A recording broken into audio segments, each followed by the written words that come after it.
toydan gələndə qəzada atam maşın sürürdü.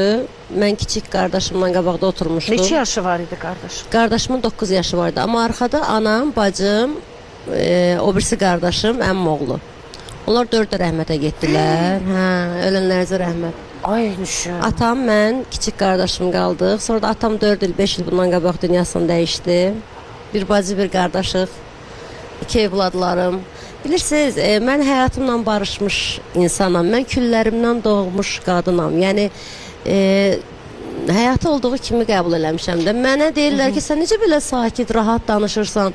Deyirəm, həyatda da taleyi mən yazmıram, ömrü mən yazmıram. İndi mən ölsəydim, anam, bacım, qardaşım qalsaydı, onlar da öz həyatlarına davam eləyəcəkdilər də. Mən oturum bütün günü ağlayım, özümü öldürüm. Axı, mənim evladlarım da var, mən onlar üçün gözəl yaşamalıyam, gülməliyəm. 15 yaşım var idi. Atan sonra evlənmək istəmədi.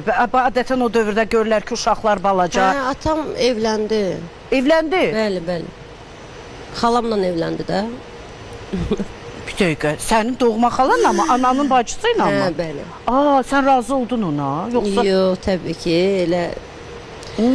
Söhbət də elə oradan başladı. Uzun söhbətdir. O deyirlər, bəxtəvər başına mən də belə olmaq istəyirəm. Mənim kimi heç də olmağa çalışmayın. Belə bəxtəvərçiliyi heç kəsə arzulamıram. Mən atamla o qadının evlənməsinə qarşı çıxdım. Xalan, doğma xalan. Hə, bəli.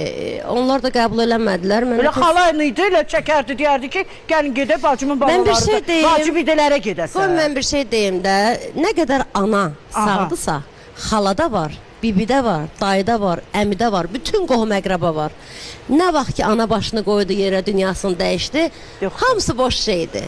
Hamısı boş şeydir. Bəli.